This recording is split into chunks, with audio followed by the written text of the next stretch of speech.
샬롬. 오늘도 하나님 말씀 앞에 나오신 여러분 환영합니다. 우리 함께 기도하겠습니다. 하나님, 오늘도 우리에게 귀한 말씀 주시니 감사합니다. 이 말씀이 우리의 영혼을 일깨우고 세우게 하여 주시옵소서.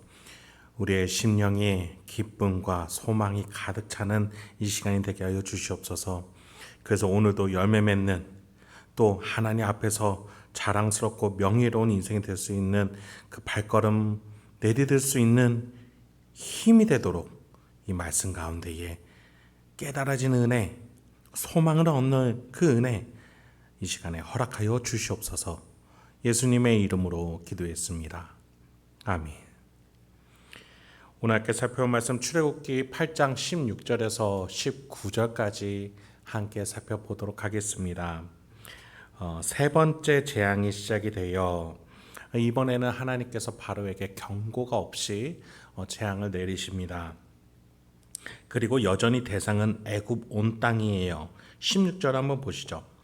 여호와께서 모세에게 이르시되 아론에게 명령하기를 내 지팡이를 들어 땅에 티끌을 치라 하라. 그것이 애굽 온 땅에서 이가 되리라. 하나님께서 이번 재앙을 통해서 어떤 복음을 선포하고자 하실까요? 여러분에게는 머린 이로 많이들 알고 계실 겁니다. 머리카락 사이사이에서 기생하면서 사는 벌레죠. 이것들이 많아지면 사람이 가려워서 잠을 잘 수가 없습니다. 이 벌레를 통해서 하나님은 생명 화복의 주관자이시자 처음과 나중 되셨던 하나님이심을 또 어떻게 말씀하고자 하시는 것일까요?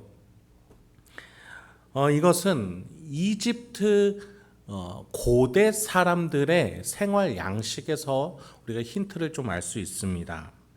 여러분, 고대 이집트인들을 박물관에서 살펴보면은 특별한 특징 중에 하나가 뭐예요? 삭발된 머리일 겁니다. 역사의 아버지라고 불리우는 헤로도토스는 이러한 고대 이집트 문화에 대해서 이렇게 얘기했어요. 해충의 잠적을 두려워하여 제사장들은 3일에 한 번씩 삭발과 면도를 하며 자신의 책무의 거룩성을 지키고자 했다. 고대 이스라엘 사람들에게 이런 해충이 있다라는 것은 종교적인 거룩하지 못함을 의미했던 것이죠. 그래서 이 사람들은 종교적으로 거룩해지고자 뭘 했다라는 거예요? 몸에 있는 털들을 미는 행위, 털을 없애는 행위를 가지고자 했던 것이죠. 여러분, 우리가 지금 이를 없애는 방법 너무나 간단하지 않습니까? 이가요, 열에 약해요. 그래서 따뜻한 물로 목욕을 자주 하고 세탁을 자주 하면은 이는 자연스럽게 없어집니다. 애굽인들의 과도한 종교 행위였던 것이지, 이의 특별한 의미는 사실은 없었던 겁니다. 하나님께서는 지금 애굽인들의 종교적인 우상 숭배 행위, 과도한 종교 행위에 대해서 지적하고자 하셨던 것이죠. 특히 이를 보내심으로써 너희들이 아무리 스스로 깨끗하게 하려고 해도 신인 나 여호와가 너희가 불결하면 불결하다라고 말한다면 그것은 너희들이 바꿀 수 없는 것이다 라고 드러내고자 하셨던 것입니다. 여러분, 우리가 예수님의 가르침 속에서 많이 접하는 메시지가 뭐예요? 바리새인들의 교만에 근거한 스스로 거룩해지고자 하는 율법을 통한 의롭고자 하는 행위 아닙니까? 바울 또한 이러한 율법주의를 가장 많이 경계했어요. 인간의 종교적 행위로 신의 구원에 진입할 수 있다라는 생각을 경계하라라고 많이 말했죠. 여러분, 신의 영역에 인간의 노력으로 접근할 수 있다라는 행위의 근저에 우리가 한번 고민해 볼 필요가 있습니다.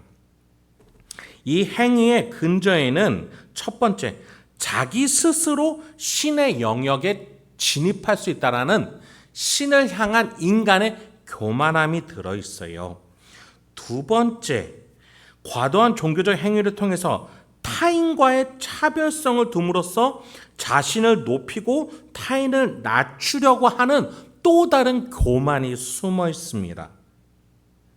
이러한 교만은 결국에는 그 교만을 가지고 종교적 행위, 과도한 종교 행위를 가지는 당사자에게 분열된 자아를, 이중적인 가면을 쓰게 만들죠. 예수님은 양의 탈을 쓴 늑대, 사꾼, 그 사람들을 신랄하게 비판하시는 메시지를 우리에게 주셨습니다.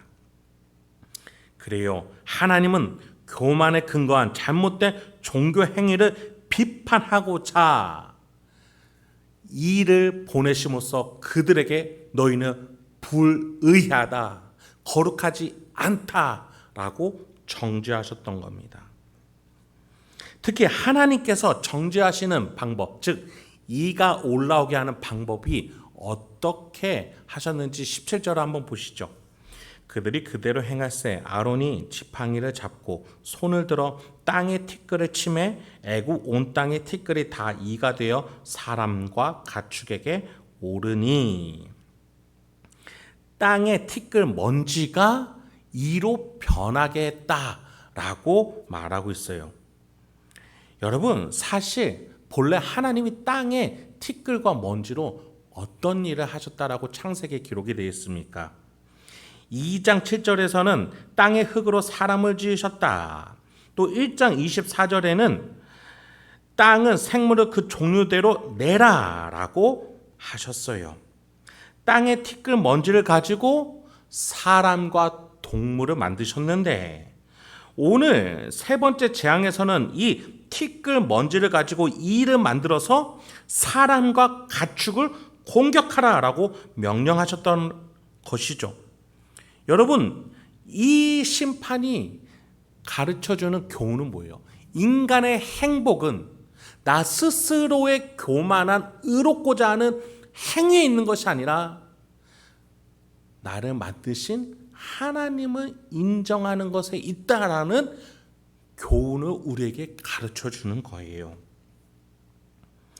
여러분, 우리는요, 우리의 처음, 우리의 나약할 때, 우리가 아무것도 할 수 없었던 그 첫 발걸음, 그때를 생각할 줄 알 때 우리는 겸손해져요. 우리는 흙먼지였어요. 아무것도 할 수 없는 존재였어요. 그런 흙먼지를 하나님의 은혜로서 인간이 되게 해주셨던 것이죠. 그런데 그러한 첫 발걸음, 시작점을 잊어버리고 신의 영역에 접근하고자 하고 타인과 차별을 두어 나를 높이고자 할 때 인간은 스스로의 교만은 자기 스스로를 갉아먹게 되는 거예요. 나 스스로 신의 영역에 접근하려고 하고 나 스스로 타인과 차별성을 두어 자기를 높이려 하는 교만은 우리 스스로를 갉아먹게 만든다라는 거예요. 마치 이가 올라와서 스스로 우리가 가려워 몸을 긁어대듯이 말이죠. 18절을 보시죠. 요술사들도 자기 요술로 그같이 행하여 이를 생기게 하려 하였으나 못하였고 이가 사람과 가축에게 생긴지라. 요술사들이 따라하지도 이제 못하는 거예요. 문제 해결은 당연히 못하는 것이죠. 여러분, 누군가가 불의하다, 누군가가 의롭다라고 말할 수 있는 분은 오로지 우리 여호와 하나님만이 하실 수 있는 거예요. 왜요? 의로움과 불의의 기준에 하나님이 계시기 때문이에요. 그러니 요술사들은 이제 이 세 번째 재앙에서는 따라하지도 못하고 퇴장해버리고 네 번째 재앙부터서는 등장하지도 않아요. 여러분, 인간의 종교적 행위의 말로가 여기에 있습니다. 여러분, 인간은 아무것도 아닌 거예요.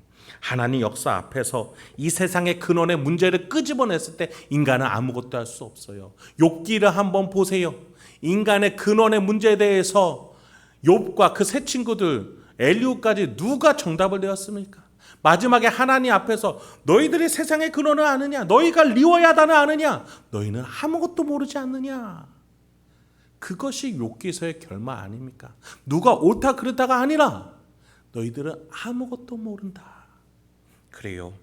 우리가 할 수 있는 일은 나를 만드신 여호와 하나님을 인정하는 겁니다. 나를 만드셨기에 나를 가장 잘 아시니 나를 구하고자 예수님을 보내신 하나님을 아는 것이 우리의 해답이에요.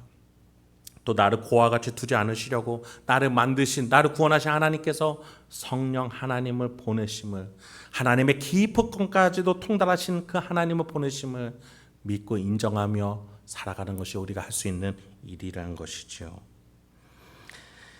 말씀 마치겠습니다. 이렇게 하나님의 복음이 다시 한번 선포됩니다. 바로는 받아들일까요? 19절입니다. 요수사가 바로에게 말하되 이는 하나님의 권능이니이다 하였으나 바로의 마음이 완악하게 되어 그들의 말을 듣지 아니하였으니 여호와의 말씀과 같더라. 요술사들이 바로에게 인정합니다. 이것은 하나님의 권능입니다. 여호와 하나님이 하신 일입니다. 여기에 대해서 우리는 묵상해야 됩니다. 받아들여야 됩니다. 그렇게 이어질 줄 알았어요. 그러나 바로는 완악하게 되어서 하나님을 거절합니다. 여러분, 인간의 교만함은 우리에게도 있을 수 있습니다. 우리는 속히 오늘 삼일째 하나님이 하신 일들을 받아들일 줄 알아야 하겠습니다. 오늘도 여러분의 삶의 곳곳에서 판단과 결정과 나아가는 길 속에서 우리 하나님과 동행하시며 겸손하게 나아가실 수 있는, 그래서 하나님이 주시는 열매로 명예롭게 살아갈 수 있는 저와 여러분이 되게 주님의 이름으로 축원드립니다. 함께 기도하겠습니다. 하나님, 오늘도 우리에게 귀한 말씀 주시니 감사합니다. 이 말씀을 통해서 오늘도 내가 어떠한 태도로 오늘의 삶을 살아야 될지 묵상할 때에 깨달음을 주시고 용기와 실천할 수 있는 지혜를 허락하여 주옵소서. 예수님의 이름으로 기도했습니다. 아멘.